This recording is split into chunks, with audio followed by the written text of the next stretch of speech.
Hello.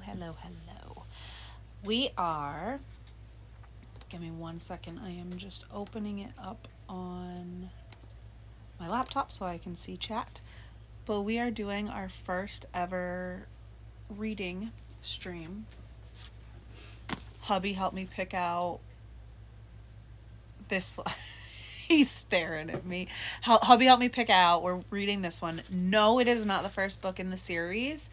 But they kind of go back and reminisce, and if there is any questions, I'm more than willing to answer them. But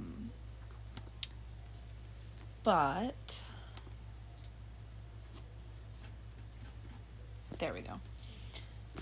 Let's get started. So this is Hunted by a mother-daughter duo. PC is the mom, Kristin is the daughter. Love them. Read this series when I was a teenager. And then I lost a bunch of my books due to an issue in our basement and water. So I rebought them all. This is one of the only original books from when I was a teenager because it did not take... I mean, it's got some damage, but like no water damage. So let's begin. Chapter 1.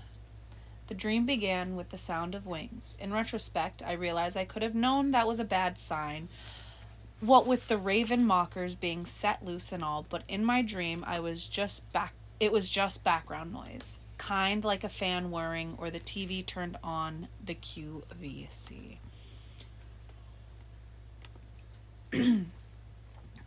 In my dream, I was standing in the middle of a beautiful meadow. It was night, but there was an enormous full moon hovering just above the trees that framed the meadow. It cast a silver blue light strong enough to throw shadows and made everything look like it was underwater, an impression that was strengthened by the gentle breeze blowing the soft grasses against my bare legs, in sweeps and whirls like the waves lapping sweetly against a shore. That same wind was lifting my thick, dark hair from my naked shoulders, and it felt like silk floating against my skin. Bare legs, naked shoulders. I looked down and let out a tiny yip of surprise. I was wearing a seriously short buckskin mini dress. The top of it was cut in a wide V, front and back, so that it hung off my shoulders, leaving lots of skin visible. The dress itself was amazing. It was white and decorated with fringe, feathers and shells, and seemed to glow in the moonlight. All over it was beaded with intricate designs that were impossibly beautiful. My imagination is so darn cool. The dress tickled a memory, but I ignored it. I didn't want to think too hard. I was dreaming instead of pondering, deja vu moments. I danced gracefully through the meadow, wondering if Zac Efron or even Johnny Depp was going to suddenly appear and flirt outrageously with me. I peeked around as I twirled and swayed with the wind and thought I saw the shadows flicker and move oddly within the massive trees. I stopped and was trying to squint so that I could get a closer look at what was going on in the darkness. I know me and my weird dreams. I'd created bottles of brown pop hanging from the limbs like bizarre fruit, just waiting for me to pick them. That's when he appeared. At the edge of the meadow, just inside the shadows of the trees, a shape materialized. I could see his body because the moonlight caught the smooth, naked lines of his skin. Naked? I stopped. Had my imagination lost its mind? I wasn't really up to frolicking around a meadow with a naked guy, even if he was the amazingly mysterious Mr. Johnny Depp. You hesitate, my love? At the sound of his voice, a shiver passed through my body, and a terrible mocking laughter whispered through the leaves of the trees.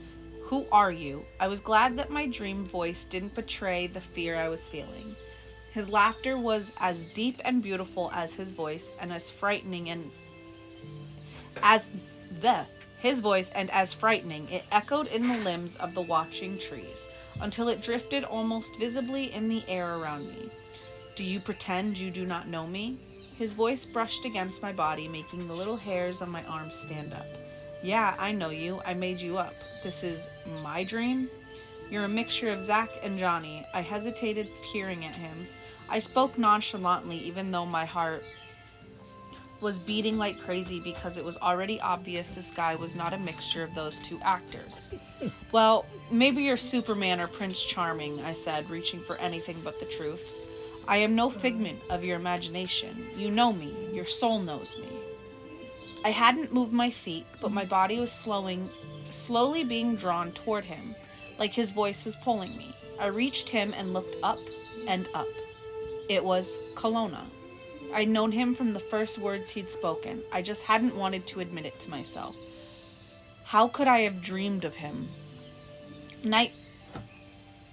Nightmare. This had to be a nightmare, and not a dream. His body was naked, but it wasn't completely substantial. His form wavered and shifted in time with the caressing breeze behind him. In the dark green shadows of the trees, I could see the ghostly shapes of his children, the raven mockers, as they clung to the limbs with hands and feet of men and stared at me with men's eyes from mutated faces of birds. How creepy is that? Just that description. Do you still claim to not know me? His eyes were dark, a starless sky. They seemed the most substantial thing about him, that his liquid voice, even though this is a nightmare, it's still mine. I can just wake up. I want to wake up. I want to wake up. But I didn't. I couldn't. I wasn't in control. Kelowna was. He'd built this dream, this dark nightmare meadow, and somehow brought me there, closing the door to reality behind us. What do you want? I said the words quickly so he couldn't hear my voice shaking. You know what I want, my love. I want you. I am not your love. Of course you are. He moved this time, stepping so close to me that I could feel the chill that came from his unsubstantial body. My Aya.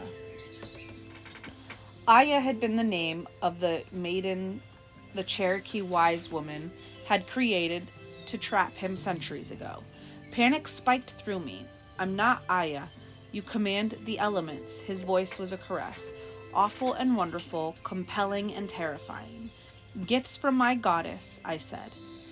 Once before you commanded the elements. You were made from them, fashioned to love me. His massive dark wings stirred and lifted. Beating forward softly, they enfolded me in a spectral embrace that was cold as frost. No, you must have mixed me up with someone else. I am not Aya. You're wrong, my love. I feel her within you. His wings pressed against my body, drawing me closer to him. Even though this physical form was only semi-substantial, I could feel him. His wings were soft, winter cold against the warmth of my dreaming self. The outline of his body was frigid mist. It burned my skin, sending electric currents through me, heating me with a desire I didn't want to feel but was powerless to resist. His laugh was seductive. I wanted to drown in it.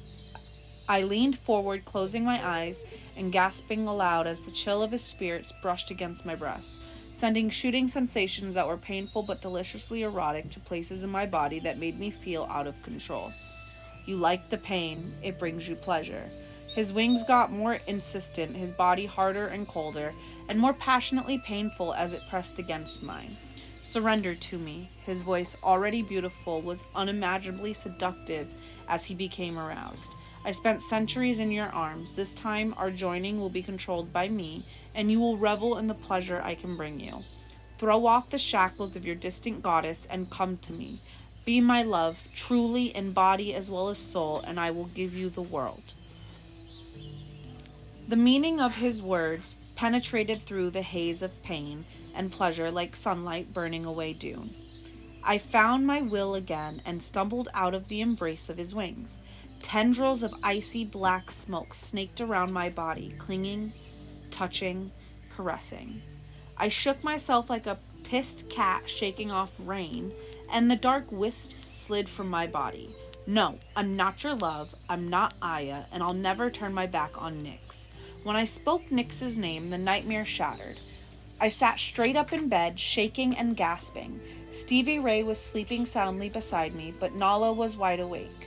She was growling softly. Her back was arched.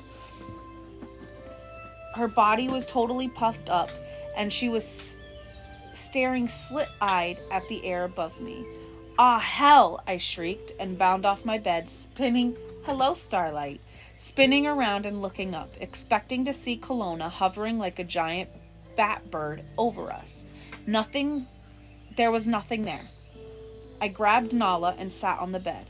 With trembling hands, I petted her over and over. It was just a bad dream. It was just a bad dream. It was just a bad dream, I told her.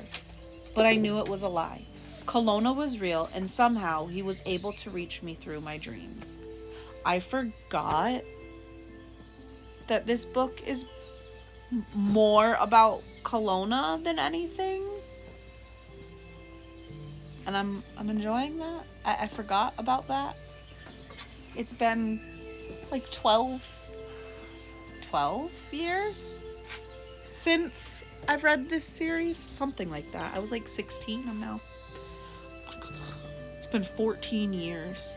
It has been 14 years since I read this book.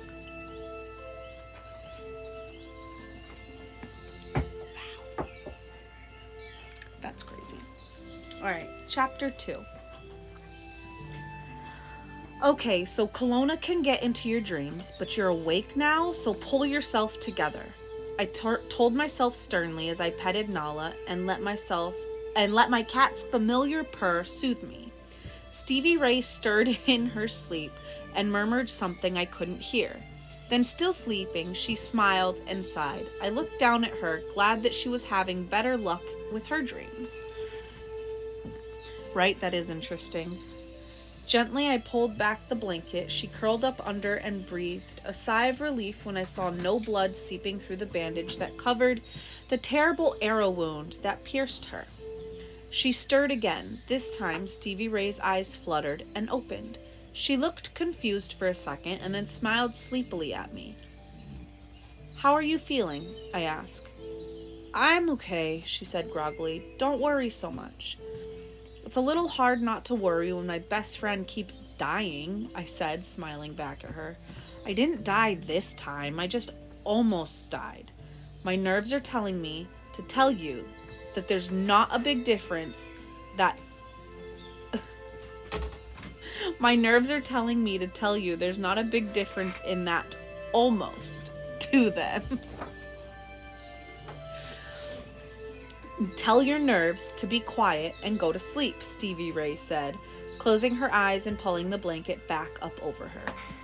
"I'm okay," she repeated. "We're all going to be okay." Then her breathing deepened, and I swear in less time than it took for me to blink, she was asleep.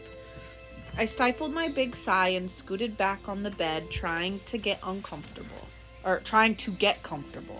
Nala curled up between Stevie Ray and me and gave me a disgruntled meow that I knew meant she wanted me to relax and go to sleep.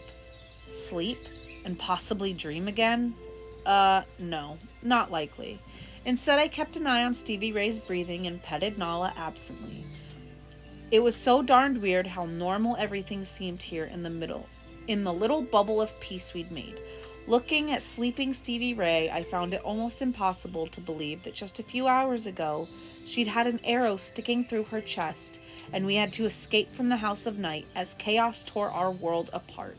Unwilling to allow myself to sleep, my exhausted thoughts circled back, replaying the events of that night. As I sifted through them, I was amazed anew that any of us had survived.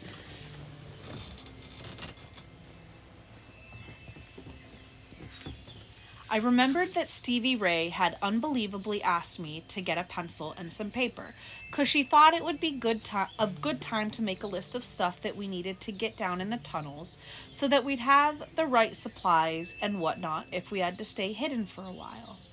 She'd asked me that in a total calm voice, while she was sitting in front of me with an arrow stuck through her chest. I remember looking at her, getting really sick to my stomach, and then looking away, saying, "Stevie Ray, I'm not so sure this is a good time to be making lists." Ouch, dang, that hurts. Worse than getting one of those goat head thistles stuck in your foot. Stevie Ray had sucked air and flinched, but still managed to smile over her shoulder at Darius, who had ripped open the back of her shirt to expose the arrow that was sticking out of the middle of her back. Sorry, I didn't mean it's your fault that it hurts. What'd you say your name was again? I am Darius, priestess. He's a son of a Rebus warrior, Aphrodite had added, giving him a surprisingly sweet smile. I describe it as surprisingly sweet because Aphrodite is usually a selfish, spoiled, hateful, and kind of hard to tolerate in general, even though I'm starting to like her. In other words, she's definitely not sweet, but it was becoming clearer and clearer that she really had a thing for Darius, hence the unusual sweetness. Please, his warriorness, it's obvious he's built like a mountain, Shawnee had said, giving Darius an appreciative leer. A totally hot mountain, Aaron echoed and made kiss noises at Darius. He's taken, twin freaks, so go play with each other. Aphrodite automatically snapped at them, but it had seemed to me that she didn't have her heart in the insult. Actually, now that I was thinking about it again, she sounded almost nice. Oh, by the way, Aaron and Shawnee are soul twins, not biological twins. Being as Aaron is a blonde-haired, blue-eyed Oklahoma girl and Shawnee is a caramel-colored Easterner of Jamaican descent. But genetics didn't matter with them. They might as well have been separated at birth and then rejoined by twin radar. Oh yeah, thanks for reminding us that our boyfriends aren't here, Shawnee said. 'Cause they're probably being eaten by man-bird freaks, Aaron said. Hey, cheer up. Zoe's grandma didn't say the Ravenmockers actually ate people. She said they just picked them up with their humongous beaks and threw them against a wall or whatever over and over until every bone in their body was broken. Aphrodite told the twins with a light-hearted grin. Oh my god. Aphrodite, I don't think you're helping, I said. Though she was right, actually, as scary as it sounded, she and the twins both might have been right. I hadn't wanted to think about that too long, so I turned my attention back to my injured best friend. She looked absolutely horrible. Pale, sweaty, and covered with blood. Stevie Ray, don't you think we should get you to a... I got it! Just then, Jack had burst into the little side tunnel area that had been made into Stevie Ray's room, followed closely by the yellow lab that rarely let the kid out of her sight. He was flushed and brandishing a white briefcase-looking thing that had a big red cross on it. It was right where you said it'd be, Stevie Ray, in that kind of kitchen tunnel place. And as soon as I get my breath, I'll tell you how pleasantly surprised I was when I discovered the working refrigerators and microwaves, Damien said, following Jack into the room. Breathing heavily and dramatically, holding onto his side. You'll have to explain to me how you managed to get all of that down here, including the electricity to run it. Damien paused, caught sight of Stevie Ray's body, ripped shirt, and the arrow that still protruded from her back. And his pink cheeks blanched white. You still have to explain after you're fixed up and not embroche anymore. And huh? Shawnee said. Bro, what? Aaron said. It's French for something being skewered, usually food, cretins, the world going insane and evil letting slip the birds of war. He raised his brow at the twins and he deliberately misquoted Shakespeare, obviously expecting them to recognize it, which they just as obviously didn't. Does not excuse sloppy vocabulary. Then he turned back to Darius. Oh, I did find these in a not-so-sanitary pile of tools and lifted what looked like giant scissors. Bring the wire cutters and the first aid kit here, Darius said in an all-business voice. What are you going to do with the wire cutters? Jack asked. I'm going to cut the quill end of the arrow so that I can pull it the rest of the way through the priestess's body. Then she can begin to heal, Darius said simply. Jack gasped and fell back against Damien, who put an arm around him. Duchess the yellow lab, who had become completely attached to Jack since her original owner, A fledgling kid named James Stark had died and then undied and shot an arrow through Stevie Ray as part of an evil plot to let loose Kelowna, a nasty fallen angel. Yes, looking back on it, I see that it's complex and even kind of confusing, but that seems to be typical for evil plots. Whined and leaned against his leg. Oh, Jack and Damien are a couple, which means they're gay teenagers. Hello, it happens. More often than you'd expect. Wait, scratch that. It happens more often than parents expect. Damien, maybe you and Jack could go back to that kitchen you found and see if you can whip up something for us to eat, I said, trying to think up things for them to do that didn't include staring at Stevie Ray. I'll bet we'd all feel better if we ate something. I'd probably puke, Stevie Ray said. That is, unless it's blood. She tried to shrug apologetically, but broke off the moment with a gasp and turned even whiter than her already totally pale complexion. Nix, cut it out. Go lay down.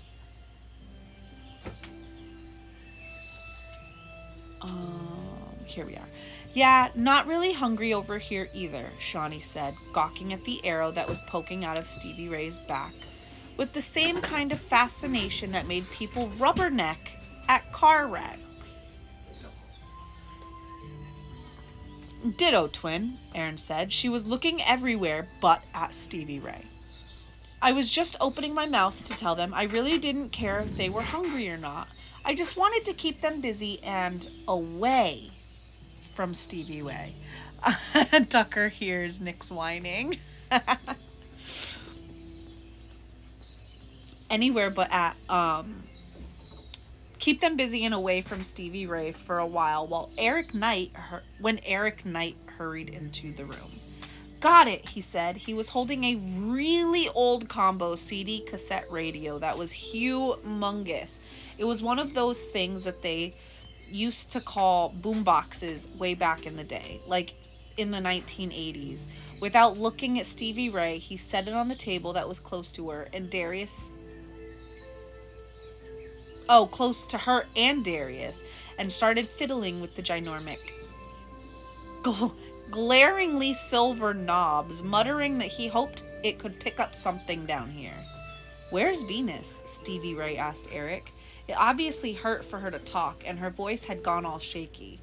Eric had glanced back toward the round, blanket-draped entrance to the room that served as a door, which was empty. She was right behind me.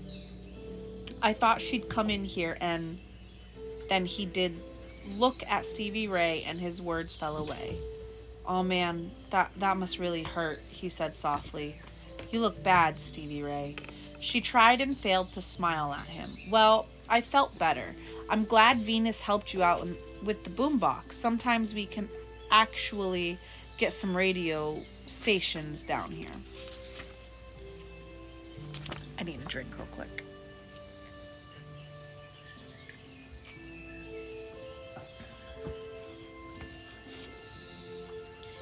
Yeah, that's what Venus said, Eric said vaguely. He was staring at the arrow sticking out of Stevie Ray's bare back. Even through my worry about Stevie Ray, I'd started to wonder about the absent Venus and tried like hell to remember what she looked like. Last time I'd gotten a really good look at the red fledglings, they hadn't been red yet, which means the outline of the crescent moon in the middle of their foreheads had still been sapphire colored, like all fledglings' tattoos were when they're first marked. But these fledglings died, then undied, and they all had been blood-sucking crazed monsters until Stevie Ray went through a type of change. Somehow Aphrodite's humanity, who knew she had any, mixed with the power of the 5 elements, all of which I can control, and voila, Stevie Ray got her humanity back, along with some gorgeous adult vampire tattoos that look like vines and flowers framing her face. But instead of the tattoo being dark blue, it had turned red, as in the color of fresh blood. When that happened to Stevie Ray, all the undead kids' fledgling tattoos had turned red too, and they got their humanity back. In theory, I really hadn't been around them or Stevie Ray enough since her change to know them. Or to know for sure that everything was 100% with all of them. Oh, and Aphrodite lost her mark. Totally. So she's supposedly human again, even though she still has visions. All of this explains why the last time I'd spent any time with Venus, she was more than kinda disgusting looking, since she was very nastily undead. But now she's been fixed, or at least sort of, and I knew that she'd hung out with Aphrodite before she died and undied. Which means she had to have been totally gorgeous because Aphrodite didn't believe in ugly friends. Okay, before I sound like an uber jealous freak, let me explain. Eric Knight is to die for hot in a Superman Clark Kent kind of way. And to carry through with the superhero analogy, he's also talented and honestly a good guy. Vampire. Recently changed vampire. That he is also my boyfriend. Ex-boyfriend. Recently ex-boyfriend at that. Sadly, that means I'm going to be ridiculously jealous of anyone. Even one of the kind of freaky red fledglings who might be catching too much of his interest. Too much equals any. Darius's businesslike voice had thankfully interrupted my inner babbling. The radio can wait. Right now, Stevie Ray must be attended to. She will need a clean shirt and blood as soon as I get through this. Darius spoke as he put the first aid kit on Stevie Ray's bedside table, opened it, and busily pulled out gauze and alcohol and some scary stuff that had definitely shut everybody up. You know, I love y'all like white bread, don't you? Stevie Ray said, giving us a brave smile. My friends and I had nodded woodenly. Okay, so you won't take it the wrong way if I say that all of y'all but Zoey need to go find something to keep yourselves busy while Darius yanks this arrow out of my chest. All of them except me? No. Why do you want me to stay? I saw humor in Stevie Ray's pain-filled eyes.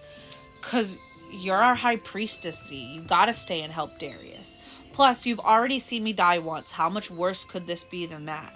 Then she paused, and her eyes widened as she stared at the palms of my still dorcously raised hands and blurted, "Holy crap, Z! Look at your hands!" I turned my hands over so I could see what the hell she was staring at and felt my own eyes widen too. Tattoos spread across my palms, the same beautiful, intricate pattern of lattice work swirls that decorated my face and my face and neck, and stretched down either side of my spine and around my waist. How could I have forgotten? I'd felt the familiar burning flash across my palms as we all escaped into the safety of the tunnels.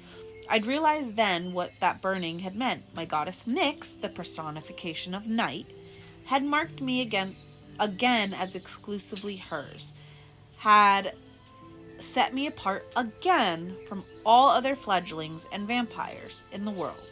No other fledgling had a filled-in, expanded mark that only happened after a kid went through the change, and then the outline of the crescent moon on the forehead was filled in and expanded to a unique, one-of-a-kind tattoo that framed the face, proclaiming that the world that he or she was a vampire. So my face proclaimed that I was a vampire, but my body said I was still a fledgling. And the rest of my tattoos, well, that was something that had never happened before, not to a fledgling and not to a vamp. And even now, I wasn't 100% sure what it meant. Wow, Z, they're amazing, Damien's voice came from behind me. Hesitantly, he touched my palm. I look up from my hands to his friendly brown eyes, searching them for any trace of change in the way he saw me. I looked for signs of hero worship or nervousness, or even worse, fear. And what I had seen was just Damien, my friend, and the warmth of his smile. I felt it happening before when we first got down here. I guess I just forgot, I said. That's RZ, Jack said. Only she could forget something that's practically a miracle. More than practically, Shawnee said. But it's a Zoe miracle. They happen pretty much all the time, Aaron said matter-of-factly. I can't keep a tattoo, and she's covered in them, Aphrodite said. Figures. But her smile took the bite from her words. They are the mark of our goddess's favor, showing that you are indeed traveling the path she would choose for you. You are our high priestess. Darius spoke solemnly. The one Nyx has chosen. And priestess, I need your aid with Stevie Ray. Ah, hell, I muttered, chewing my lip nervously and balling my hands into fists, hiding my exotic new tattoos. Oh, for crap's sake, I'll stay and help. Aphrodite marched over to where Stevie Ray was sitting on the edge of her bed. Blood and pain don't bother me at all as long as they're not mine. I should take this closer to the entrance to the tunnel. I'd probably have more luck getting reception there, Eric said. And without so much as a glance at me or a word about my new tattoos, he disappeared through the blanket door. You know, I think food really was a good idea, Damien said, taking Jack's hand and starting to follow Eric out of the room. Yeah, Damien and I are gay. That means that we are guaranteed to be good cooks, Jack said. We're with them, Shawnee said. Yeah, we're not as convinced about the genetics of gay good cooking. We'd better supervise, Aaron said. Seriously, Nyx, get off my... Go that way. She's scratching and shaking the whole thing. The blood. Don't forget the blood. Laced with wine if you have it. She'll need it to recover. Darius said. One of the refrigerators is full of blood. Then find Venus, Stevie Ray said, grimacing again as Darius took an alcohol wipe and began to clean the dried blood on her back from the skin around the protruding arrow. She likes wine. Tell her what you need and she'll get it for you. The twins hesitated. Passing a look between each other, Aaron spoke for both of them. Stevie Ray, are the red kids really okay? I mean, these are the kids who killed the Union football players and grabbed Z's human boyfriend, aren't they? Ex-boyfriend, I said, but they ignored me. Venus just helped Eric, Stevie Ray said, and Aphrodite stayed here for 2 days. She's still in one piece, Stevie Ray said. Yeah, but Eric is a big, healthy male vamp. He'd be hard to bite, Shawnee said. Even though he's definitely yummy, Aaron said. True, twin. Both of them had given me apologetic shrugs before Shawnee continued. And Aphrodite is so damn nasty that no one would want to bite her. But we're little bits of vanilla and chocolate. We'd tempt even the nicest blood-sucking monster, Aaron said. Your mom's a blood-sucking monster, Aphrodite said, smiling sweetly. If y'all don't stop bickering, I'm gonna bite you, Stevie Ray yelled, and then winced again and made little panting sounds as she tried to breathe through the pain. Guys, you're making her hurt herself, and you're giving me a headache, I said quickly, getting more and more worried about how bad Stevie Ray looked by the second.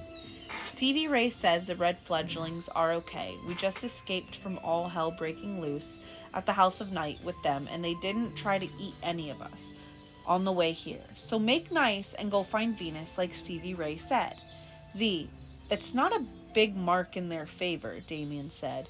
We were running for our lives. No one had time to eat anyone. Stevie Ray, once and for all, are the red fledglings safe? I asked. I really wish y'all would concentrate on being nicer and accepting them. You know it's not their fault they died and then undied. See? They're fine, I said. It was only later that I would remember that Stevie Ray never really answered my question about whether the red fledglings were really safe. All right, but we're holding Stevie Ray responsible, Shawnee said. Yeah, if one of them tries to chomp on us, we're going to have words with her about it after she's better, Aaron said. Blood and wine. Now, less talking, more doing, Darius said bluntly. They all scurried out of the room, leaving me with Darius, Aphrodite, and my best friend, currently in Brochet. Hell. I love their banter. Stevie Ray is my favorite, and she is not the main character. Really, Nyx? Really? Right on my thing again, you goofball. Next, over here. Over here. She's such a goofball. Yeah. I wonder if she's trying to tell me I'm gonna have another one. I don't feel like I'm going to.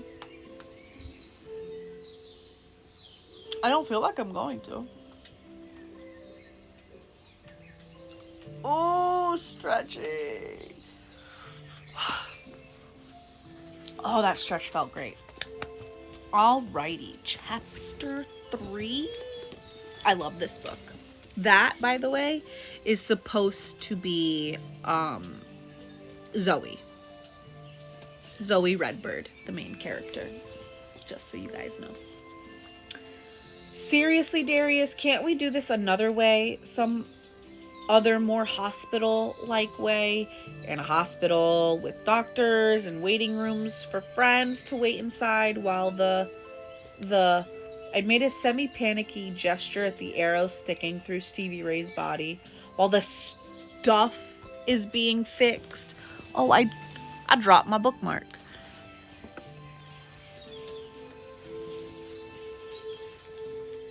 There may be a better way, but not under these conditions. I have limited supplies down here, and if you took a moment to think about it, Priestess, I do not believe you would want any of us to go above ground to one of the city hospitals tonight, Darius said.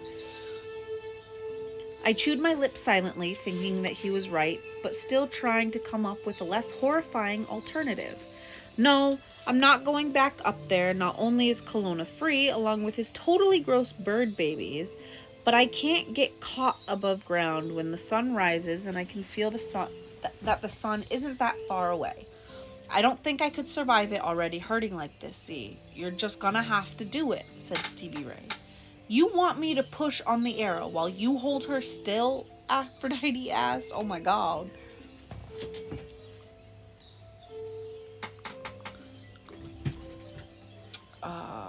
No, watching it will probably be worse than helping with it, I said.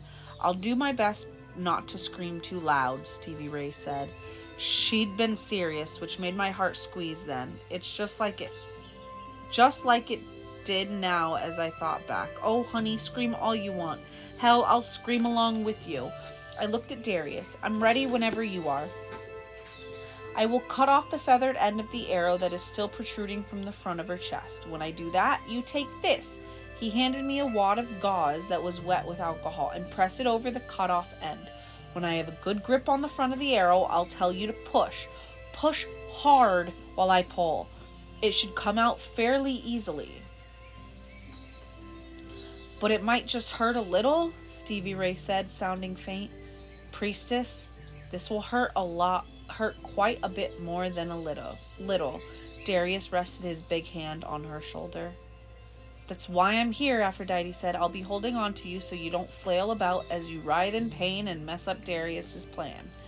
She hesitated and then added, but you need to know if you all go crazy from agony and bite me again, I'm going to knock the shit right out of you.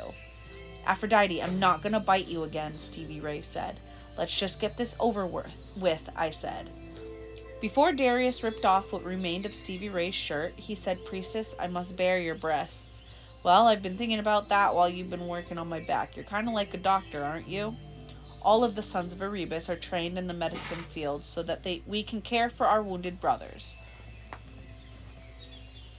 He relaxed his stern expression for a moment and smiled at Stevie Ray. So yes, you may think of me as a physician. Hi, baby.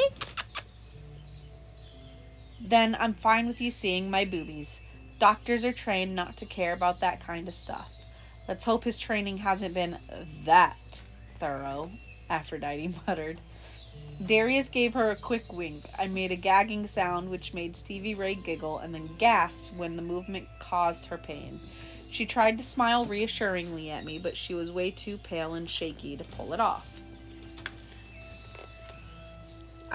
It was about then that I really started to worry. Back at the House of Night with the undead, Stark followed Nefret's pain-in-the-butt orders and shot Stevie Ray. Blood had spilled out of her body at an alarming rate, so much so that it had made the ground around her look like it was bleeding, which fulfilled the stupid prophecy to free the stupid falling angel Kelowna from his gazillion-year imprisonment in the earth. Stevie Ray looked like all of the blood in her body had been left on the ground, and even though she'd done pretty well until then, and had been walking and talking and mostly conscious, she was quickly fading into a ghostly white nothing before our eyes. "Ready, Zoe?" Darius asked, making me jump. Fear had made my teeth chatter so hard that I barely managed to stutter. "Yeah." "Stevie Ray," he said gently. "Are you prepared?" "As I'll ever be, I guess. But I can tell you I really wish stuff like this would quit happening to me." I do too. Poor Stevie Ray has been through hell and back in this series so far. And I think this is book 5. 4 or 5. I think it's 5. Aphrodite, he looked to her next. Aphrodite moved so that she was kneeling on the floor in front of the bed and took both of Stevie Ray's forearms in a strong handhold. "Try not to flail too much," she told Stevie Ray. "I'll do my best." "On 3, Darius said, with the shears poised to close on the feather end of the arrow. 1, 2, 3. And everything happened fast. He clipped off the end of the arrow like he'd just cut through a tiny twig. "Cover it," he barked the command at me, and I'd pressed the gauze against the inch or so of arrow that was still stuck out of the front of Stevie Ray's chest, squarely between her boobies. While he moved around behind her, Stevie Ray's eyes had squeezed closed. She was breathing in short little pants, gasping again. Little panting gasps again, and sweat was beading her face. "Again on 3, only this time you push against the end of the arrow," Darius said. I'd wanted to stop everything and scream, "No, let's just wrap her up and take our chances getting her to a hospital." But Darius had already begun counting. 1, 2, 3. I shoved against the hard, newly sliced end of the arrow as Darius, bracing himself with one hand against Stevie Ray, pulled the arrow from her body with one swift, awful-sounding jerk. Stevie Ray did scream. So did I. So did Aphrodite. And then Stevie Ray slumped forward into my arms. "Keep the gauze pressed against the wound." Darius quickly and efficiently cleaned the newly exposed hole in Stevie Ray's back. I remember repeating over and over, "It's okay, it's okay, it's out now, it's all over now." "Hi, Sirius. You want to come say hi?" "No, you being bashful?" "Okay."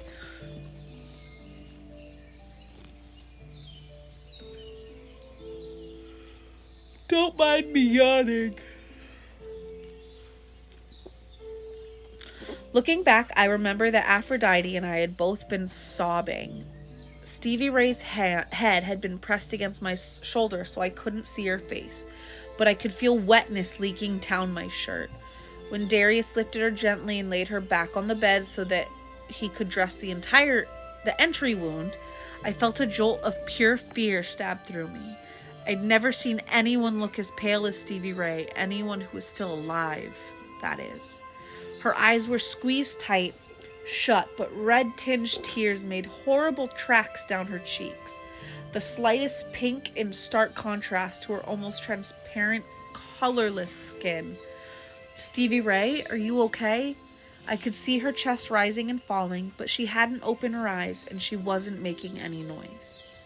"I'm still here," she whispered the words with long pauses between them, "but kinda floating above y'all." "She's not bleeding," Aphrodite said in a low voice. "She has nothing left to bleed," Darius said as he taped the gauze to her chest. "The arrow missed her heart," I said. "Its purpose wasn't to kill her, it was to bleed her." "We are lucky indeed that the fledgling missed his mark," Darius said. His words still went round and round inside my head because I knew that none of the rest of them did. that it was impossible for Stark to miss his mark. His gift from Nyx had been that his aim was always true, that he always hit whatever it was aimed at, even if that sometimes had horrible consequences. Our goddess had told me herself that once she gave a gift, she never took it back. So even though Stark had died and then come back as a twisted version of himself, he would still have hit her heart. He still would have hit her heart and killed Stevie Ray if that had been his intention. So did that mean there was more of Stark's humanity left than there had seemed to be? He'd called my name. He'd recognized me. I shivered, reliving the chemistry that had sparked between us right before he died. Priestess, did you not hear me? Darius and Aphrodite had been staring at me. Oh, sorry, I was distracted by... I hadn't wanted to explain that I was thinking about the guy who had almost killed my best friend. I still didn't want to explain that. Priestess, I was saying if Stevie Ray doesn't get blood, this wound, though it missed her heart, could very well be the death of her. The warrior shook his head while he examined Stevie Ray. Though I cannot tell you for sure that she will heal. She is a new kind of vampire, and I do not know how her body will react. But were she one of my brother warriors, I would be very concerned. That sucks. I had drawn a deep breath and readied myself before saying, okay, well, forget waiting for the twins and their bloodmobile. Bite me, I told Stevie Ray. Her eyes fluttered open, and she somehow managed the hint of a smile. Human blood, Z, she said before closing her eyes again. She's probably right. Human blood always has a more powerful effect on us than fledgling or even vampire blood, Darius said. Well then, I'll run and get the twins, I said, even though I hadn't had any real idea of where I'd be running to. Fresh blood would work better than that bland refrigerated stuff, Darius said. He hadn't so much as glanced at Aphrodite, but she definitely got the message. Oh, for crap's sake, I'm supposed to let her bite me? Again? I blinked, not sure what to say. Thankfully, Damien came to the rescue. Ask yourself what your goddess would have you do, he said. Well, shit. I love Aphrodite. Well, shit, this being one of those good guys really, really sucks. Literally. She sighed, stood up and pushed back a sleeve of her black velvet dress. Holding her wrist in front of Stevie Ray's face, she said, Fine, go ahead, bite me, but you owe me big time. Again. And I do not know why I'm the one who keeps saving your life. I mean, I don't even... Her words were choked off with little yips of yikes. It's still kind of disconcerting to know about what happened next. When Stevie Ray grabbed Aphrodite's arm, I saw her entire expression change. She instantly went from my sweet BFF to a feral stranger. Her eyes glowed a nasty dark red, and with a scary hiss, she bit the crap out of Aphrodite's wrist. Then Aphrodite's yikes turned into disturbingly sensual moan, and her eyes closed as Stevie Ray's mouth latched onto her, breaking the skin easily and causing the hot, pulsing blood to flow as my best friend greedily sucked and swallowed like a predator. Okay, yes, it was disturbing and nasty, but it was also weirdly erotic. I know it felt good. It had to. That's how vampires are made. Even being bit by a fledgling will cause the bitee, a human, and the biter, a fledgling, both to experience a very real jolt of intense sexual pleasure. It's how we survive. The old myths about vampires ripping open throats and taking victims by force is pretty much bull poop. Well, unless someone pisses off a vampire pretty bad. And then, even though his or her throat is being ripped out, the bitee would probably like it. Anyway, we are what we are, and from observing what was going on with Stevie Ray and Aphrodite, it was clear that red vampires definitely had a whole bring your human pleasure phenomenon going. I mean, Aphrodite had even leaned suggestively into Darius, who wrapped an arm around her and meant to kiss her as Stevie Ray continued sucking on her wrist. The kiss between the warrior and Aphrodite had so much sizzle to it, I swear I could almost see sparks flying. Darius held her carefully so that he didn't cause Stevie Ray to wrench her wrist. Aphrodite wrapped her free arm around him and gave herself to him with an openness that showed exactly how much she trusted him. I felt guilty watching, even though there was an undeniably sexy beauty to what was happening between them. Okay, awkward. Seriously, could have gone my whole life without seeing that. I looked away from Stevie Ray and company to see the twins standing just outside the blanketed door. Aaron was holding several packets of what were obviously bags of blood. Shawnee was holding a bottle of some kind of red wine and a glass, as in the typical kitchen variety that Mom pours the iced tea into. What? Okay. Duchess pushed past them and came wagging doggily into the room with Jack close behind. Oh my God, girl-on-girl action while the guys get the benefits, Jack said. Interesting to think some guys would really find that a turn-on. Damien had come into the room behind Jack and was holding a paper bag and peering at Stevie Ray, Aphrodite, and Darius like he was watching a science experiment. Oh my God. Darius managed to break the kiss, pulling Aphrodite close to him and holding her tight against his chest. Priestess, this will humiliate her, he told me in a low, urgent voice. I didn't bother to take time to wonder which her he was referring to, Aphrodite or Stevie Ray.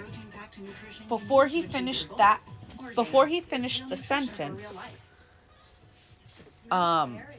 I was already moving towards the twins. I'll take that, I said, grabbing a bag of blood from Aaron, totally diverting her attention from the scene on the bed. I used my teeth to tear open the packet like it was a bag of Skittles, being sure I got a nice amount of blood on my mouth. Hold the glass for me, I told Shawnee. She did as I commanded, and even though she was giving me an ew look, paying her no attention, I poured the most of the blood into the glass, making a point of licking my lips and catching the spattering of red that hung on them. Deliberately upended the baggie and slurped out the remaining blood before I tossed the flattened pouch aside. Then I took the glass of blood from her. Now the wine, I said. The bottle had already been opened, so all Shawnee had to do was pull out the cork. I held up the glass. I'd filled it about 3/4 full with blood, so it took no time to add the wine and fill the cup. Thanks, I said briskly and turned, marching back to the bed. With a businesslike movement, I'd taken Aphrodite's upper arm and pulled, disengaging her from Stevie Ray's surprisingly gentle hold. I discreetly stepped in front of her, blocking the view of my best friend's mostly naked body from the gawking masses, aka the twins, Damien and Jack. Stevie Ray glared up at me, her eyes glowing and her lips curled back to expose sharp, blood-reddened teeth. Even though I was shocked by how monster-like she looked, I kept my voice calm and even added a touch of annoyance to it. Okay, that's enough. Try this now. Stevie Ray snarled at me. Weirdly enough, Aphrodite had made a sound that echoed Stevie Ray's snarl. What the fuck? I'd wanted to turn to Aphrodite to see what was going on with her, but I'd known it was best to stay focused on my best friend, who was growling at me. I said enough, I snapped in a low voice, enough that I hoped my words would be overheard by everyone else. Couldn't be overheard by everyone else. Get it together, Stevie Ray. You've had enough from Aphrodite. Drink this now. I distinctly separated the words and then shoved the blood and wine mixture into her hands. A change came over her face and she blinked and looked unfocused. I guided the glass to her lips, and as soon as the scent of it hit her, she started gulping it down. She was drinking greedily, so that I allowed myself a second to glance over at Aphrodite, still in Darius's arms. She looked okay, though more than a little dazed, and she was staring wide-eyed at Stevie Ray. I'd felt a prickle of unease skitter down my spine at the shocked expression on Aphrodite's face, which turned out to be an accurate premonition of weirdness to come. But then I turned my attention to my gawking friends. Damien, I'd made my voice sharp. Stevie Ray needs a shirt. Can you find her one? I need a little snacky snack, guys.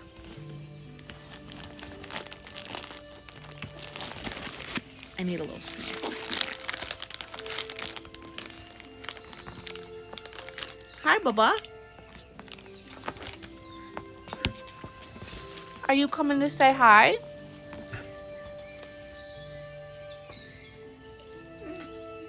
This is Alduin, and he's gonna run away now.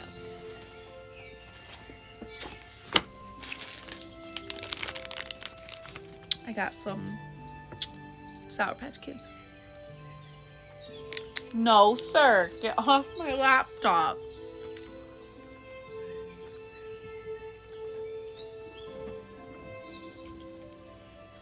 How is everyone liking this book so far? For those that are in here.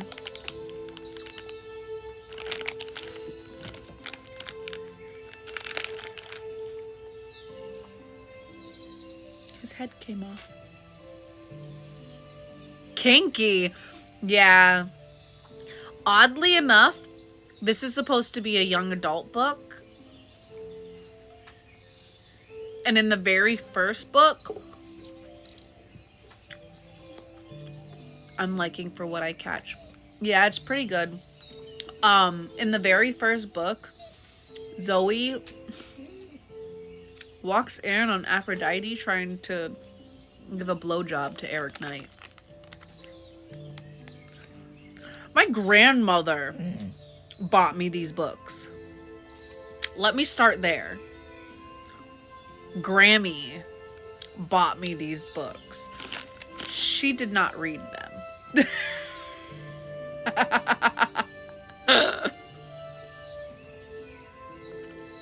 Right? I just told her that I liked them. I didn't tell her about certain parts. I'm such a horrible granddaughter sometimes. No.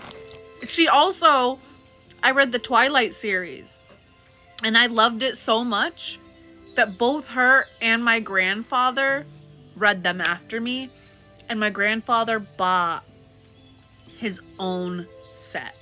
He was like, no, I don't want yours. You broke the spine. And I was like, oh, okay, I'm sorry. I just got into my book. He's like, I'll just go buy a whole new set. And I was like, you can let me read the other ones you get? So we did, as a family. I even think my mother read Twilight. I don't think she read the other books, but I think she read Twilight. My grandmother read the whole series. Crazy to think about. All right. We are going to continue. 1 second. Oh, actually, give me 1 second. I got a message from an author. For those that don't know, I am an author PA as well.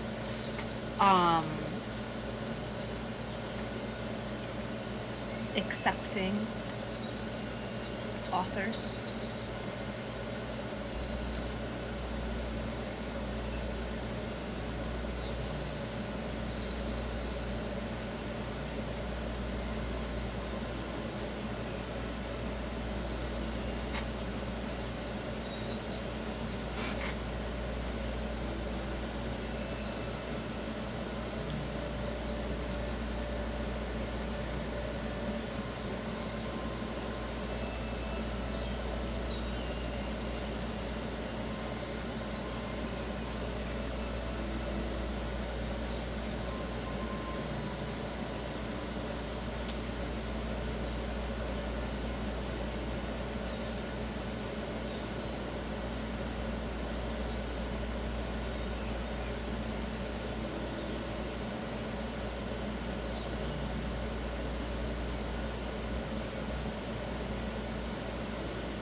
My mother read my mother read all the books, and when she gave me like her old Kindle, had the keyboard and the buttons, all of the books were on there. So I'm assuming she read all of them, and then I read all of them. So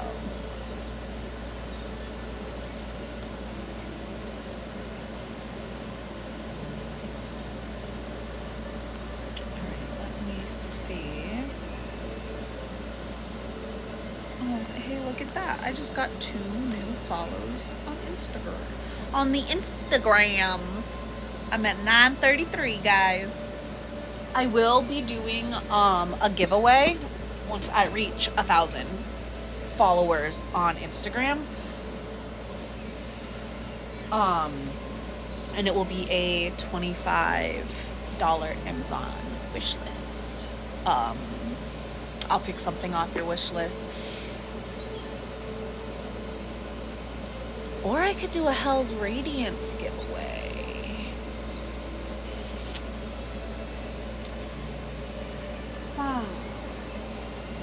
But no, my grandmother did not do what, a Hell's Radiance giveaway? Some bookmarks and stuff.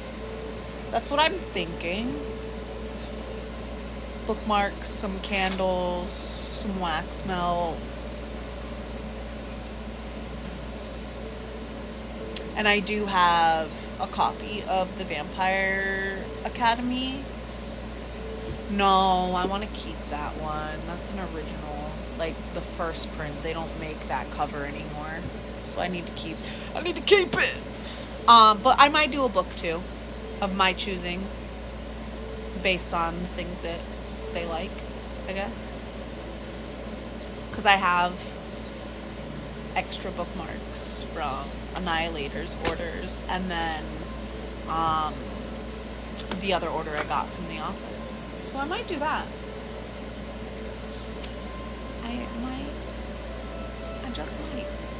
I just might. So let's get back into it. Haunted stickers away. My drawing app, my coloring app, it's all dark pictures. I made a zombie Ariel and Snow White today.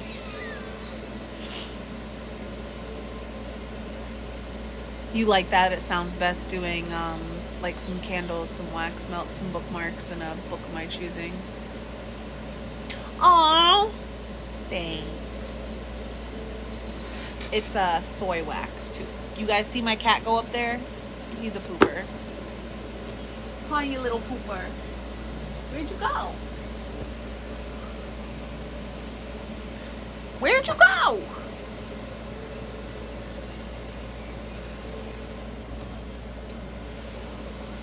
He disappeared. The cat went up there and then... Oh, he's right there. Alright. Let's get back in. We've got 3 more pages and then chapter 4 starts. So like I said, this book is really repetitive. Like, it will say the same thing over and over again. But it is also book 5 or 5. Hold on, I'm about to find out what book it is. It's book 5. It is book 5. And there was this big I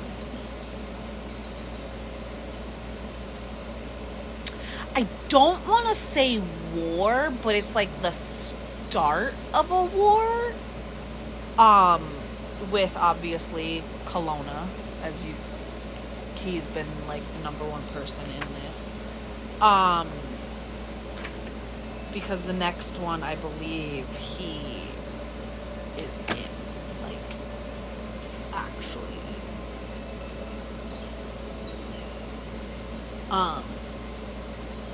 And I think it's got like 12 books in the series.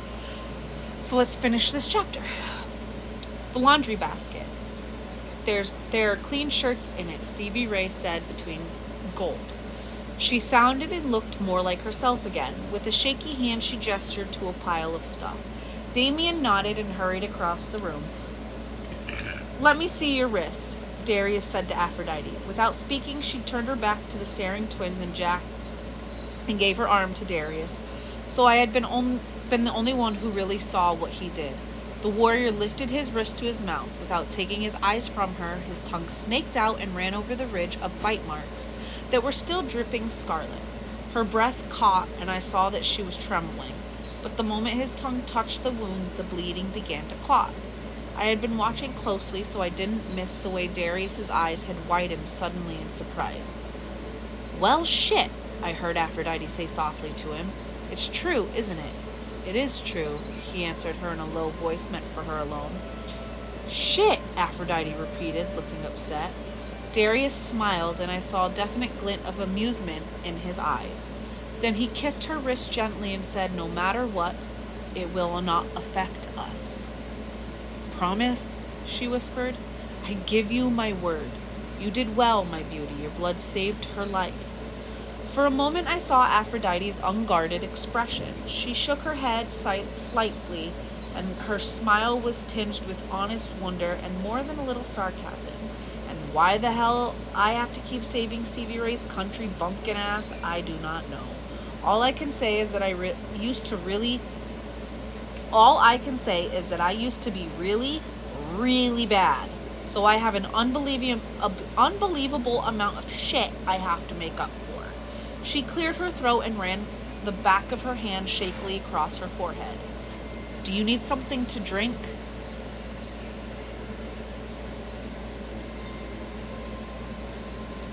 I asked, wondering what the hell the two of them were talking about, but not wanting to ask just then because obviously they didn't want the whole room to know. "Yes," Stevie Ray surprised me by answering for her. "Here's a shirt," Damien said.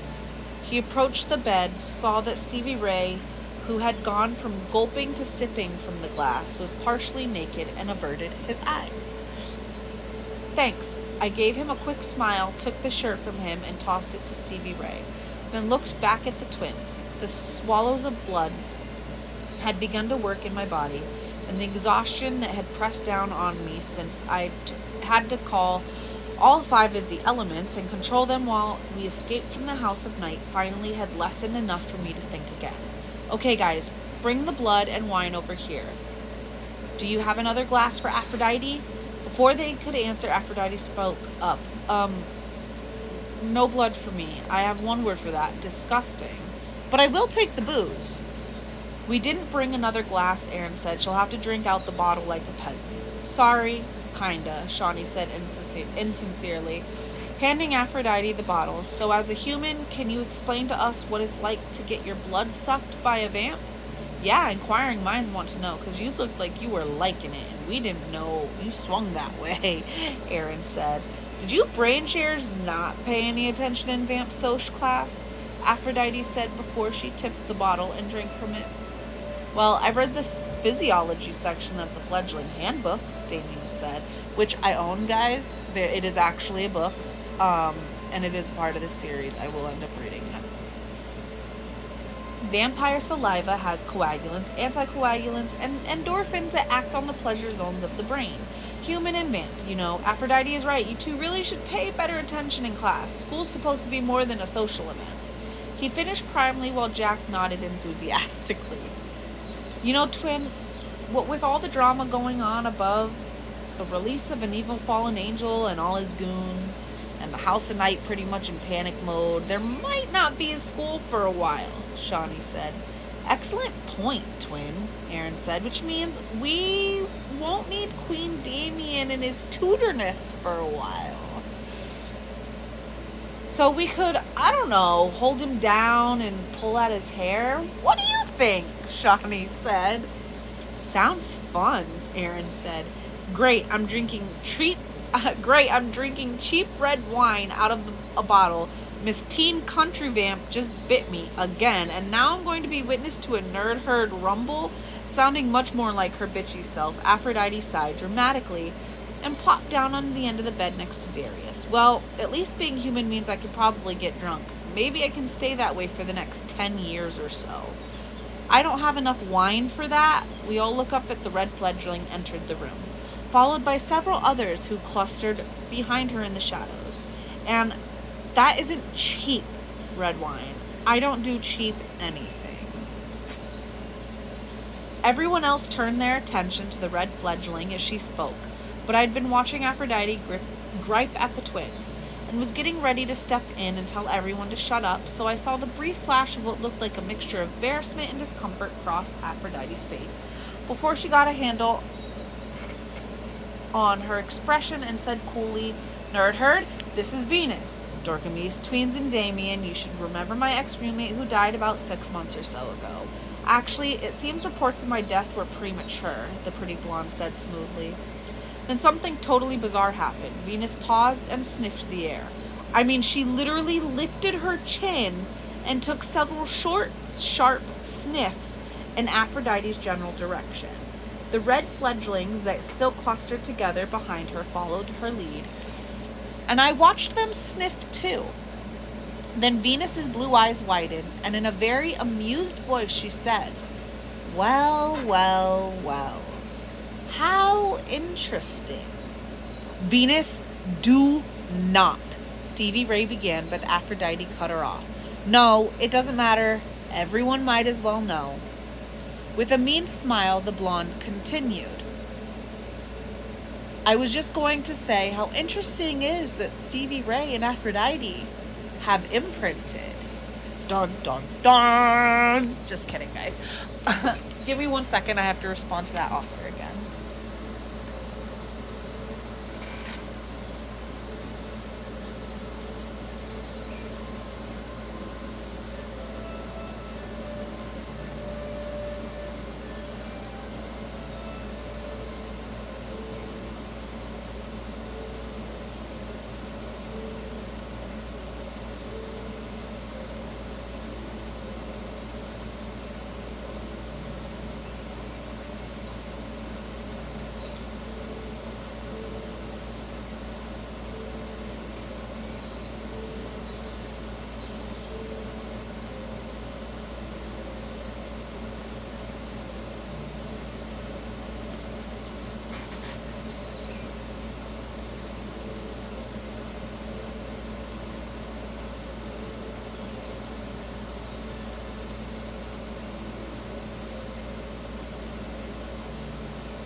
All right, let's continue. Chapter 4. I had to clamp my jaws shut to keep from gasping along with the twins.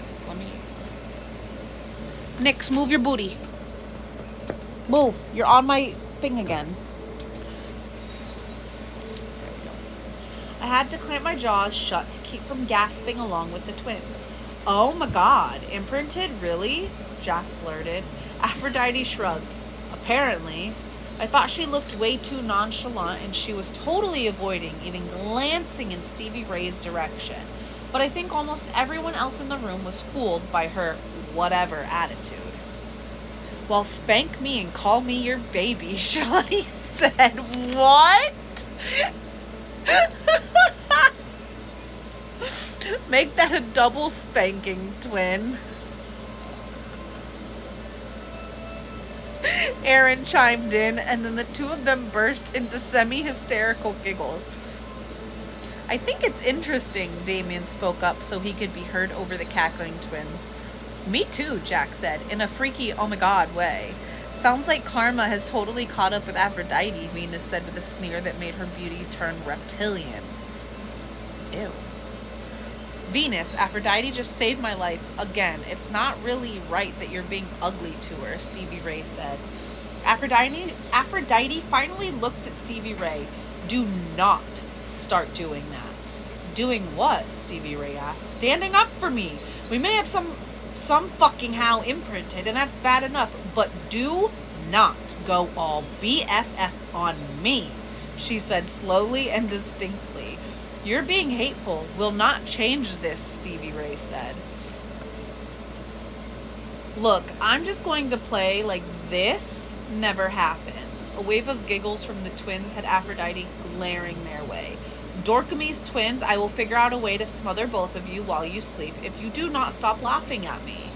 Naturally, the twins erupted into louder guffaws. Turning her back on them, Aphrodite faced me. So, like I was saying before, I was rudely interrupted, times 10. Pain in the ass Venus. This is Zoey, the super fledgling I'm sure you've heard so much about, and Darius, the son of Erebus warrior, who you will not be sneaking around with. And Jack, he won't be sneaking around with you either, but mostly because he's gay as a French pastry. His other half is Damien, the guy who was staring at me like a fucking science project. You already know that the twins are laughing heads over there. I could feel Venus's eyes on me, so I managed to tear my gaze from Aphrodite. Imprinted to Stevie Ray? To look at her.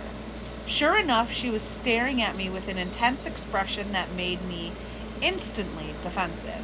I was still trying to decide whether my negative reaction to Venus was because she was obviously a bitch, because she had been skulking around the tunnels with Eric, or because I had been feeling about the red fledglings in general when she spoke up.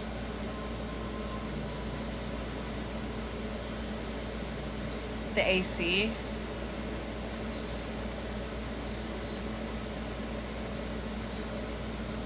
I can turn it off. Alt front button. I can turn it off. Was that it? Was that the noise?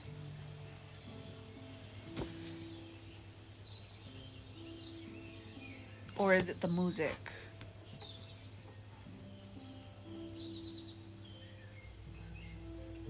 I can turn this down too.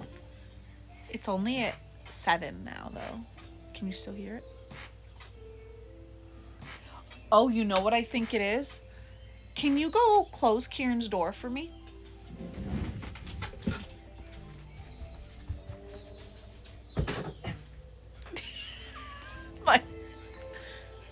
Oh, it was the AC? Okay. I can hear Kieran's and... Oh, and the birds. The birds is coming from there. I gotta straighten it out now. Yeah, the birds are from the background noise.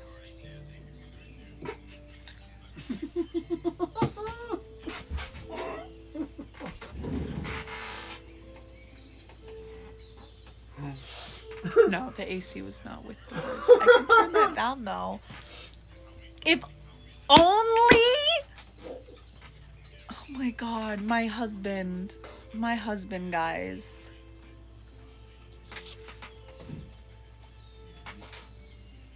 If only you all could see what he was doing with the egg roll.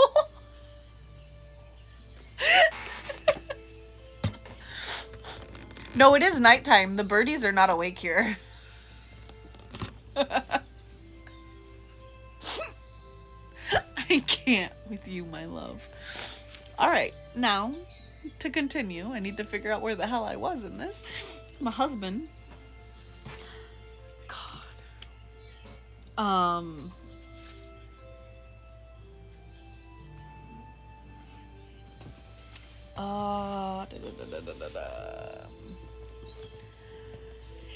I was still trying to decide whether my negative reaction to Venus was because she was obviously a bitch, because she had been skulking around the tunnels with Eric, or because I had a bad feeling about the red fledglings in general when she spoke up.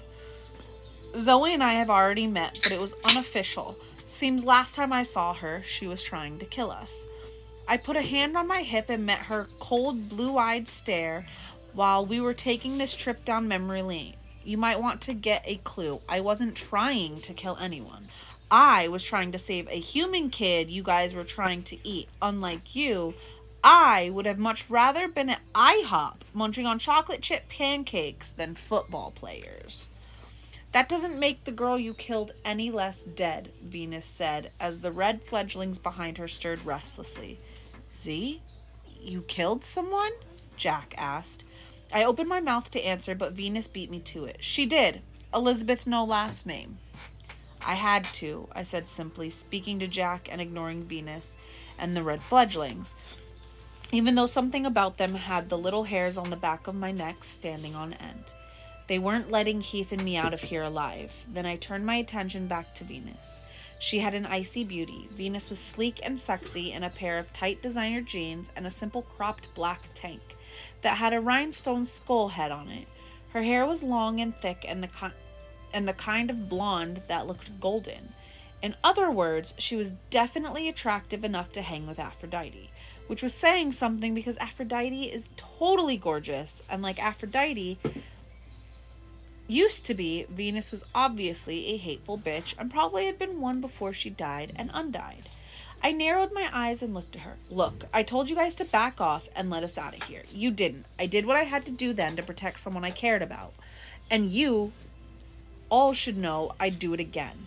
My eyes shifted from Venus to the fledglings behind her while I stifled the urge to reach for a couple of the elements and have wind and fire put a little added punch into my threat. Venus glared back at me. Y'all have got to learn to get along. Are you remembering that the entire outside world might be against us, or at least filled with scary booger monsters? Stevie Ray sounded tired but herself. She sat up gingerly, straightening her Dixie Chicks t-shirt and slowly leaning back against the pillows Darius had propped behind her. So like Tim Gunn on Project Runway would say, let's make it work. Ooh, I love that show, Jack gushed. I heard a couple of the red fledglings mumble agreement and decided Stevie Ray might have had a point during one of our many trash TV arguments. Reality shows could make the world a better place and bring peace to all mankind. Making it work sounds good to me, even though my internal alarm was still warning me that all was not sweetness and light with the red fledglings. I smiled at Stevie Ray, who dimpled back at me. Okay, she obviously believed we could figure out a way to get along, so maybe my alarm system was misfiring simply because Venus was a hateful bitch and not because she and the rest of them were evil incarnate. Thank you, incarnate. Good.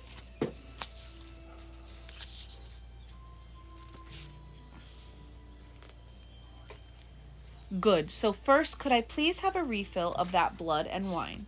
Heavy on the blood part. She held her empty glass out toward the twins, who gratefully moved closer to Stevie Ray's bed and further away from the group of red fledglings. I noticed Damien and Jack, with Duchess by his side, had also managed to make their way over to where I was standing. Thanks, she said when Eric took her glass. And there's some scissors in the drawer over there, so you don't have to rip it open with your teeth. She gave me a little eye roll. While Aaron and Shawnee were busy getting Stevie Ray more bloody wine, she studied the little group of red fledglings. Look, we already talked about this. You know, y'all are gonna have to make nice with Zoey and the rest of the kids. She glanced up at Darius and smiled. Well, kids and vamps, that is. Hey, excuse me, guys. I need to get through. I bristled automatically as Eric pushed through the crowd at the door. If someone, Venus, tried to bite him, someone, me, was gonna kick her ass. Period. Ignoring the tension in the room, Darius said, What does the radio report is happening in the world above? Eric shook his head. I can't get anything in. I even went up into the basement, looking nothing but static. Couldn't get my cell phone to work either. I did hear a bunch of thunder and could see flashing massive lightning. It's still raining, even though it's getting colder, which means it'll probably turn to ice. Plus, the winds kicked up like crazy. I couldn't tell if the weather was natural or if Kelowna had those birds were causing it. Either way, that's probably what's knocking the radio station and cell towers offline. I thought you wanted to know, so I came back down. I saw his eyes move from Darius to aeroless Stevie Ray, and he smiled. You look better. Aphrodite saved her by letting Stevie Ray drink her blood, Shawnee said, and then giggled. Yeah, and now the two of them have imprinted.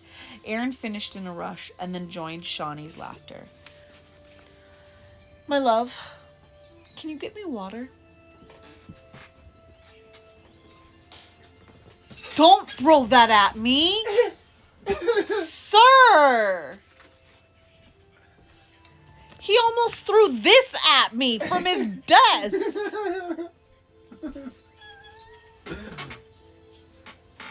And I waddled away, waddle, till the very next day. Bum, bum, bum. I can't get this open. Sir. I can't get it open. You got it. Oh, I got it. Yeah, exactly. I almost broke my wrist, but I got it. God. Oh, I have an itchy eyeball. He's a brat, guys.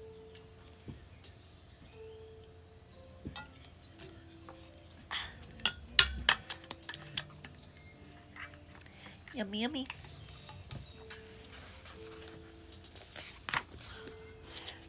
Yeah, not listening to me. It's fine. I'm probably going to end after this chapter anyways, because I've got like 3 or 4, like 6 pages. 1, 2, 3, 4, 5, 6 pages. And then we'll be at chapter 5, and then I'll probably end for the night.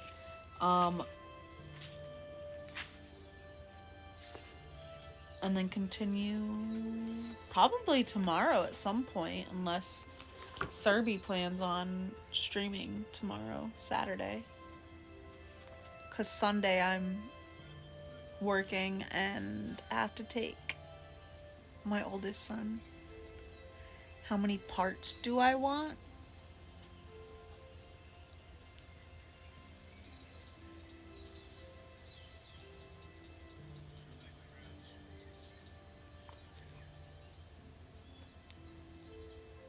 I won't post this to my Insta. I mean, I might do one reel, but I won't do a bunch. Why? Because that Instagram is more yeah. book reviews than anything. And my PA services.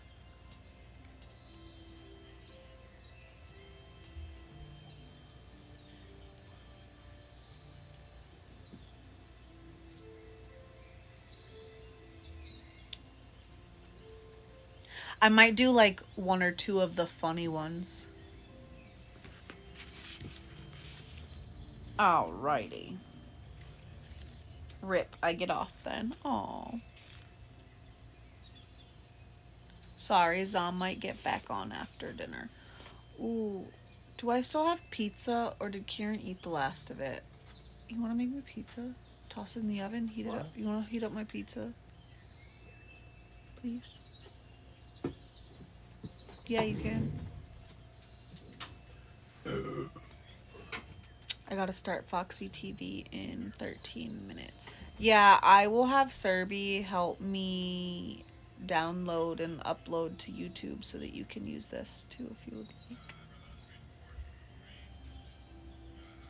Alright, let's continue. Wow, you're kidding, right? He said, sounding totally shocked. No, they are not kidding, Venus said smoothly. Huh, well that's interesting. I watched Eric's, you're welcome. I watched Eric's lips twitched as he stared at Aphrodite. She totally ignored him and kept drinking straight from the wine bottle she clutched in her hand. He stifled a big laugh with a cough, and then his eyes lit on Venus. He nodded, his normal, easygoing, popular self. Hi again, Venus. Eric, she said with a feral smile that made me want to squash her like a bug. Squash him. We don't like Venus. Venus is a brat.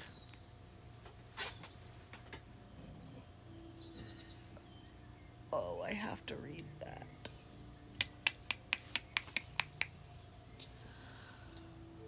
Aphrodite was right to start introductions, Stevie Ray said, and before Aphrodite could, she hurried on. And no, I'm not saying that because we're imprinted. I really wish you would all quit talking about it, Aphrodite muttered. Stevie Ray continued as if she hadn't heard. I think being polite is a really good idea, and introductions are always polite. Y'all already know Venus, she said, and then moved quickly on. So I'll start with Elliot. A red-headed kid stepped forward. Okay, dying and undying hadn't improved this kid any. He was still pudgy and pale with a frizzy ball of carrot-colored, uncombed hair sticking up in odd places on his head. I'm Elliot, he said. So Elliot and Elizabeth No Last Name are from book... I believe they're both from book 1, but I'm going to say 1 and 2. They're one of, like, the first people that dies in the book. Well, dies in the book. Everyone nodded at him. Next is Montoya, Stevie Ray said. A short Hispanic guy who looked seriously thuggish in his sagging pants and his multiple piercings nodded his head, sending his thick, dark hair waving around his face. Hi, he said, and with a touch of an accent and surprisingly cute, warm smile. And that's Shannon Compton. Stevie Ray ran her first and last name together so that it sounded like Shannon Compton. Shannon Compton? Hey, didn't you read the Spotlight piece? I was not prepared for this to be on here. But, okay. Didn't you read the Spotlight piece in the vagina monologues last year at the school performance? Damien asked. Her pretty face brightened. Yeah, that was me. I remember because I just love the vagina monologues. They're so empowering, Damien said. And then right after the show, you, his voice trailed off and he fidgeted. I died, Sharon Compton added hopefully. Yeah, exactly, Damien said. Oh gosh, that's too bad, Jack said. Aphrodite sighed. She's not dead anymore, morons. And this is Sophie, Stevie Ray said quickly, frowning at Aphrodite, who was already sounding tipsy. A tall brunette stepped a little forward and gave us a tentative, friendly smile. Hi, she said. We waved and muttered hellos, and I was actually feeling better about the red fledglings now that they were becoming individuals and not individuals who were trying to chomp on us. Or at least, at the moment, they weren't. Dallas is next, Stevie Ray pointed to a kid standing behind Venus. At the sound of his name, he kind of slouched around her and mumbled what sounded like a version of hi. He would have been totally unremarkable looking if it hadn't been for the quick intelligence in his eye and the kind flirty smile he threw Stevie Ray. I thought, wonder if something's going on there. Dallas was born in Houston, which we all think is odd and confusing, Stevie Ray was saying. The kid shrugged. It's a gross story my dad tells about him and my mom making me in Dallas. I never wanted the details. Ugh, parent sex, Shawnee said. Completely disgusting, Aaron agreed. I could see a little laugh ripple through the group of red fledglings at the twins' comments, making the tension that had been hanging between our two groups begin to really loosen up. Next is Anthony, who everyone calls Ant. Ant waved forward awkwardly at us and said hi. Well, it was obvious why everyone called him Ant. He was one of those little kids, you know, the ones that look like 10 when they're really like 14 and supposed to have gone through puberty already. Then, as if to provide the biggest contrast possible, Stevie Ray moved on to the next kid. This is Johnny B. Johnny B was tall and built. He reminded me of Heath with his athletic build and the easy confidence with which he held himself. Hey, he said, flashing white teeth and obviously checking out the twins, who raised their brows at him and checked him out right back. Next is Gerardi. She's the best artist I've ever known. She started to decorate parts of the tunnels. It's going to look majorly cool when she gets done. Stevie Ray beamed, and yet another blonde, only Gerardi wasn't as all tall and Barbie-like.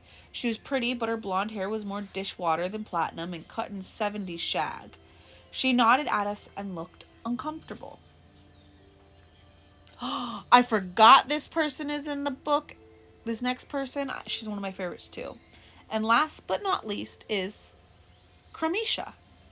A black girl twitched out of the group. It was a testament to how distracted I'd been with Venus and Aphrodite and Stevie Ray that I hadn't noticed her before then.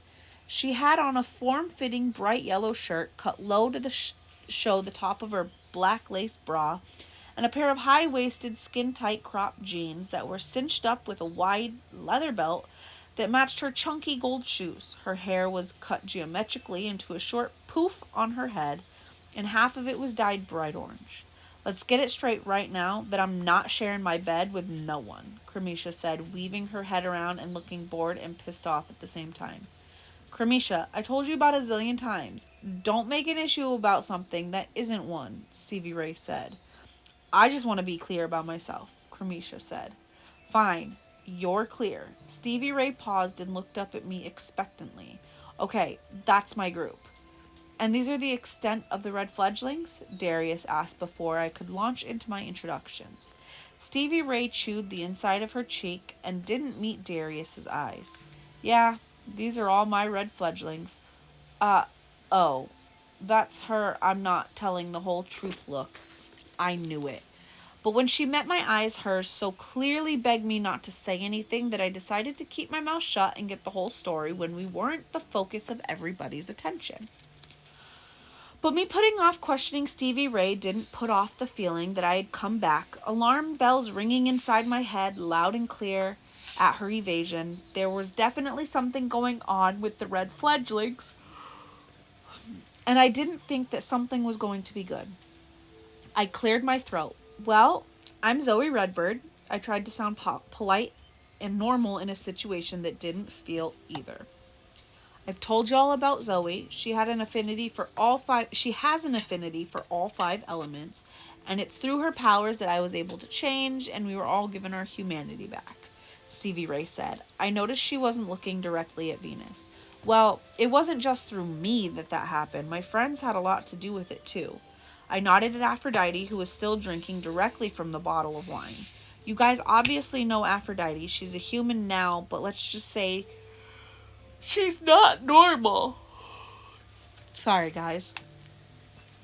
I said, completely avoiding the subject of her fresh imprint with Stevie Ray. Aphrodite snorted but didn't say anything. This is Aaron and Shawnee, the twins. Aaron has an affinity for water. Shawnee's affinity is fire. The twins nodded and said, hi. Damien and Jack are a couple, I said. Damien's affinity is air. Jack is our auto-visual guy. Hi, Damien said. Hey there, Jack said. He lifted the bag he was carrying. I made sandwiches. Anyone hungry? Can someone explain why that dog's in there? Venus said, totally ignoring Jack's friendly overture. She's here 'cause she's mine, Jack said. She stays with me. He reached down and petted Duchess's soft ears. Duchess stays with Jack, I said firmly, giving Venus a hard look and thinking that I could happily strangle her with Duchess's leash before I continued with the intros. And this is Eric Knight. I remember you from drama class, Shannon Compton said, her cheeks turning pink. You're really famous.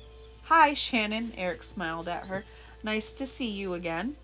I remember you too. You were with Aphrodite, Venus said.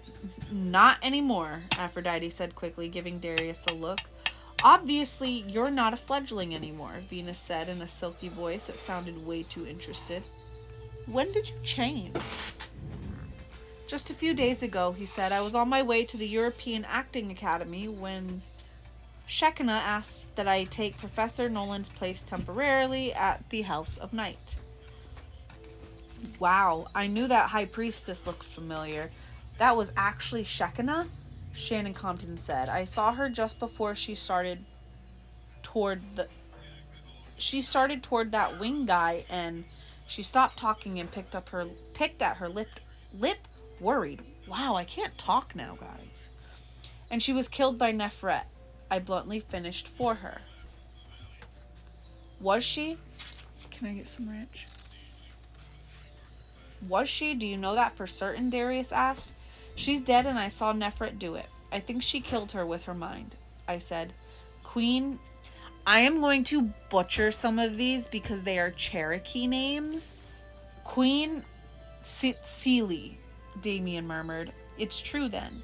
I need all of this explained to me. Please don't. Darius said curtly. And this is our son of Erebus warrior, Darius, I said. Did I have any more pizza? He's right, Stevie Ray said. We need what happened tonight explained to us. Not just tonight's happenings, Darius said. His gaze rested on the group of unusual fledglings. I need information if I'm to protect you. I must know everything that has been going on. Sorry, lost where I was. Agreed, I said, glad beyond words that we had an experienced son of Erebus in our group. We could eat and talk, Jack said when he looked at him. He gave me a big smile. It always helps to eat with each other. A meal makes things better. Unless you're the meal, I heard Aphrodite mutter. Jack's right, Stevie Ray said. Why don't y'all grab some of the egg crates we had in the kitchen and some bags of chips and whatnot? Let's eat while we talk. Would the whatnot be more blood? Venus said. Yes, it would, Stevie Ray said matter-of-factly, clearly not wanting to make a big deal out of the blood issue. Fine, I'll go get some more, Venus said. Hey, while you're getting blood, grab me another bottle of wine, Aphrodite said. You know, I'm not into charity, so you'll be paying me back, Venus said. I remember, Aphrodite said, and you should remember that I pay my debts. Yeah, that's how you used to be, but seems you've made a change, she said. No shit, you mean you just now noticed I turned human? Not what I was talking about, so just replace the wine, she added before leaving the room. Hey, weren't y'all roomies? Stevie Ray asked Aphrodite. Aphrodite ignored Stevie Ray, and I had the urge to shake her and yell. Not talking to her or looking at her is not going to break your imprint with her. Yes, they were, Eric said into dead air, reminding me that because he and Aphrodite used to be together, he would know her roommate maybe too well. Yeah, well, things change. Aphrodite found her voice. People change, I said, pulling my gaze from Eric. Aphrodite met my eyes. Her lips curled up in a sad, sarcastic smile. And that is too damn true, she said. All right, guys, we've been going for almost 2 hours now. We're going to stop here. I will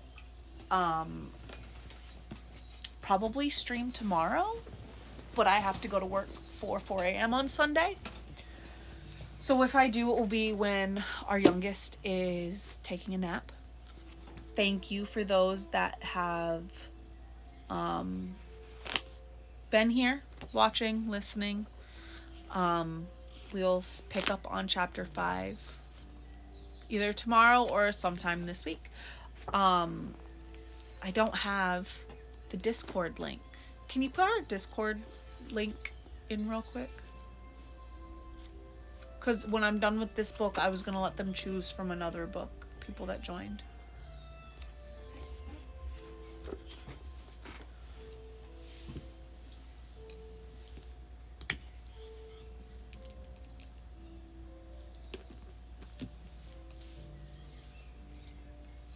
As I eat my pizza.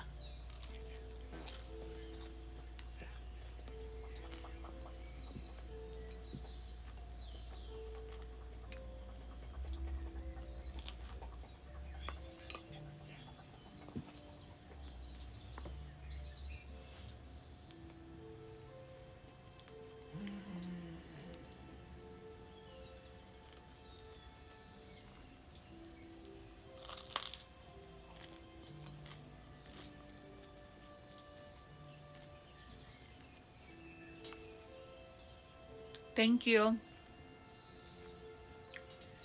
So like I said, when I am done with this book, we will move on to another. We can finish this series or have other books over there that I want to read live. And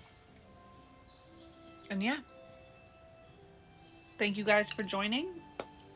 And Sylvie, I might have that video for you tonight. Bye guys.